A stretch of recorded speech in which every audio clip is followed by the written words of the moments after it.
अगर जिले के लिए हमारे ये कुर्बानी देनी पड़ेगी तो कुर्बानी देश के लिए बुजुर्गों ने दी तो हम जिले के लिए दे देंगे। बुजुर्गों की और विधवा विकलांग जो सड़कों पर गोडा गैस के चल रहे हैं, ये 10 महीने से खट्टर सरकार जो पेंशन खाई है, ये ले बगैर में गांव में नहीं बढ़ने देंगे। कृषि मंत्री था ही नहीं, वो तो कसाई मंत्री है, तो किसान भाई उसके बैठे थे। मुझे ये बताते हुए बहुत हर्ष हो रहा है कि अब हम रेजोनेंस कोटा को लेकर आ रहे हैं आपके शहर सिरसा में। अब आपके बच्चे को अपने सपने को साकार करने के लिए आपसे दूर नहीं जाना होगा, आपको बस जाना होगा खैरका स्थित आरपी सीनियर सेकेंडरी स्कूल के प्रांगण में, जहां पर रेजोनेंस कोटा की फैकल्टी आपके बच्चे को ट्रेन करेगी भविष्य के डॉक्टर और इंजीनियर बनने में। सभी प्रमुख परीक्षाएं जैसे JEE main, JEE advance, NEET UG, AIIMS, international olympiad, NTSC, KVPY, CA, CS, CMA, CLAT, Resonance ने गुणवत्ता और मात्रा दोनों में अच्छे परिणाम देकर खुद के लिए एक नाम बनाया है। अधिक जानकारी के लिए आप डबवाली रोड स्थित RP senior secondary school visit कर सकते हैं या कॉल कर सकते हैं नीचे दिए गए नंबर पर। अब होंगे सपने साकार। धन्यवाद। नमस्कार, स्वागत आपका के हरियाणा पे। मैं हूं आपके साथ रमेश जाखड़ और इस वक्त मैं मौजूद हूं किसान धरना पे। और किसान धरना पे आपको बता दूं कि एक बहुत बड़ी और नई अपडेट जो है वो ये है कि लगातार जो है वो किसान 1 महीने से भी ज़्यादा का समय हो चुका है, लगातार धरने पे बैठे हैं, यहाँ पे पक्का मोर्चा लगाए हुए हैं। तो इसी कड़ी में सरकार की ओर से किसी भी तरह का कोई पॉजिटिव रवैया ना आने के कारण जो है वो यहाँ पे ताऊजी हैं जो कि काफ़ी अग्रणी भूमिका इस आंदोलन में निभा रहे हैं, वो जो है भूख हड़ताल पर बैठ चुके हैं।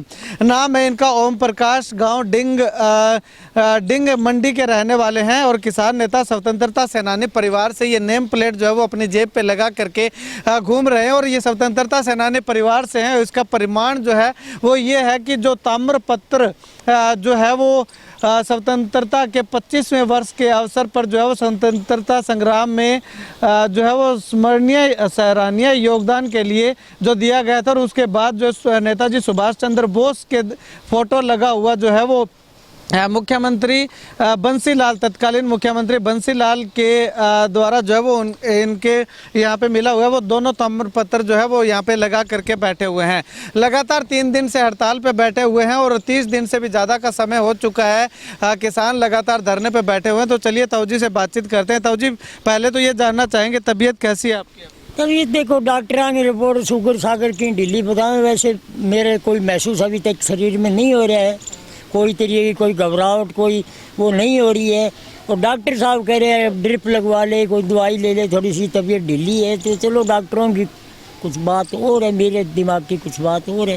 और फिर दवाई लेकर कह दीजिए मेरा इतना परिवार बैठे है सर से चलेगा, ये कौन सा दवाई लेगा? ये मतलब एक बड़ी दुख की बात है। मैं एक दवाई ले लूँ तो ये परिवार 40 दिन से यहाँ बैठा है, तो ये कितना दिन दवाई लेगा? तो भूख हड़ताल पे बैठने का फैसला आपने क्यों? भूख हड़ताल 40 दिन हो गए बैठे को यहाँ, और हमारा किरणों का सामान यहाँ सड़कों में पड़ा, जो खेतों में काम करने वाले किसान हैं जो बैठे हैं। तो इसलिए मैं 40 दिन से इन सरकार की सारी मतलब देख लिया, 40 दिन से ये कोई लोग कान नहीं ला रहे, तो फिर आखिर ये निर्णय लेना पड़ा।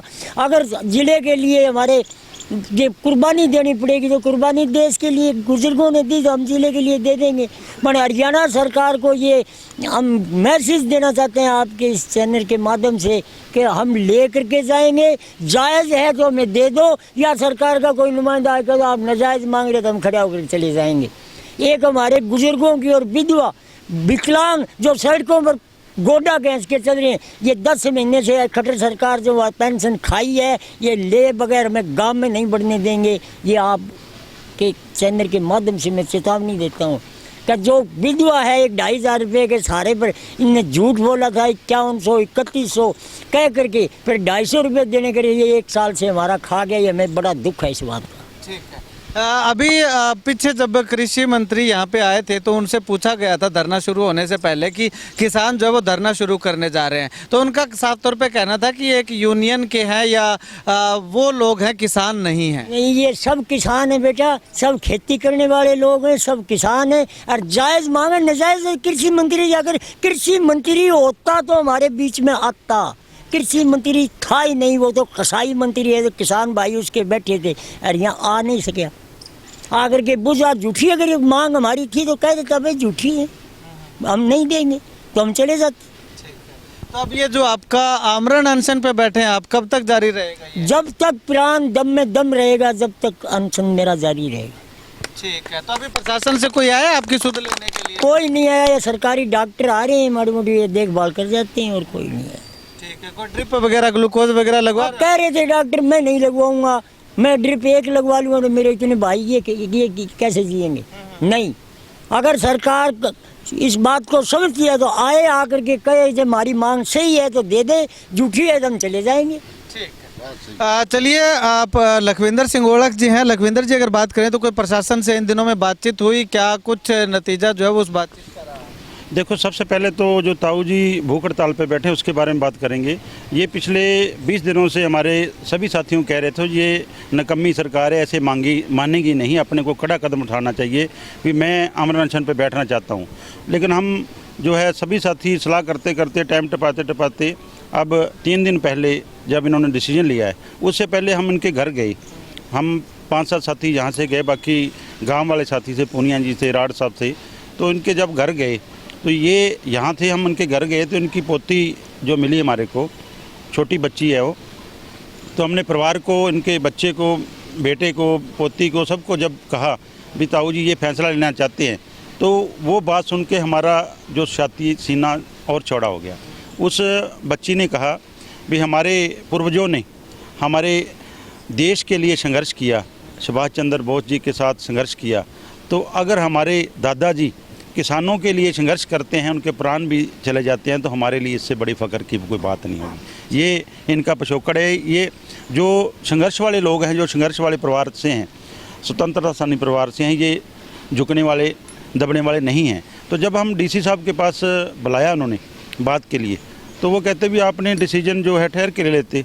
तो हमने कहा भी 40 दिन ठहर के लिया हमने, भी आप बात अब हमें फटाफट बुला रहे हो, बातें भी कर रहे हो, अगर यही बात आप 15 दिन पहले करते तो अब तक हल ही हो जाती। तो उसके बाद प्रेशर भी डाला, भी वो बुजुर्ग हैं, इनके घर भी CID वाले साथी भेज रहे हैं। इनके भाई से बात हुई कल, छोटे भाई से बात, CID वाले गए, वो कहते भी उनको उठा लो, दिक्कत आ जाएगी। वो कहता उठाएंगे नहीं, हमारा सारा परिवार, हमारी बहू बेटियां सारी वहाँ जाएंगी। लेकिन हमने 2 टूक बात हमारे सभी साथियों ने कह दी है भी जब तक हमारा मुआवजे का हल नहीं होता, दूसरी मांगे का हल नहीं होता, तब तक ये आमरण अनशन जारी रहेगा। शुक्रिया बातचीत के लिए। प्रधान जी, अगर आपसे बातचीत जानना चाहें तो आगे का जो है वो कदम क्या कुछ रहने वाला है, क्योंकि प्रशासन के साथ 2 बार की वार्तालाप लगभग बेनतीजा रही है? नहीं, वार्तालाप हमारी बेनतीजा रही, लेकिन उनका रवैया कुछ ठीक था। लेकिन अभी तक जो है ना वो कुछ कर नहीं रहे। उनके पास जाते हैं तो कहते हैं आइए बात करिए, लेकिन बात वही ढाक के 3 बात, कुछ नहीं है इनके पास। हम अगला जो कदम है, हम सोमवार को यहाँ बहुत बड़ा कट होगा और उसके अंदर हरियाणा सरकार का पुतला यहाँ DC ऑफिस के सामने इस गेट के आगे ही जलाया जाएगा, और वहीं पर बैठ करके फिर विचार विमर्श करके और इसको जो है बहुत ज़्यादा तेज किया जाएगा आंदोलन को। शुक्रिया बातचीत के लिए। जो लगातार जो है वो ओम प्रकाश जी जूरिया हैं डिंग मंडी से, वो आमरण अनशन पे बैठे हुए हैं, और आमरण अनशन पे बैठने के बाद जो है वो प्रशासन कुछ हरकत में आया हुआ बताया जा रहा है कि लगातार चंडीगढ़ जो है वो प्रशासन की बातचीत चल रही है। और अब आने वाले समय में ये देखना होगा कि क्या प्रशासन, क्या सरकार जो है वो यहाँ पे धरना पे बैठे हुए तमाम किसानों की मांगों को मानने का हाँ करती है, या फिर लगातार जो है वो ताऊ जी जो ओम प्रकाश जी जूरिया हैं वो लगातार आमरण अनशन पे बैठे रहने को मजबूर होते हैं, और किसान लगातार जो है वो सर्द रातों के अंदर, बरसात के अंदर, गर्मी के अंदर जो है वो आने वाले समय में इसी तरह से जो है वो यहाँ पे बैठे रहने को मजबूर होते हैं। खैर, आने वाले समय में क्या कुछ रहता है वो आने वाला समय बताएगा। आप इस वीडियो को लेकर के, किसानों के संघर्ष को लेकर के, किसानों के इस धरने को लेकर के क्या कुछ कहना चाहेंगे, कमेंट सेक्शन में कमेंट करके ज़रूर बताइएगा। कैमरा सहयोगी बिट्टू महल के साथ रमेश जाखड़ के हरियाणा।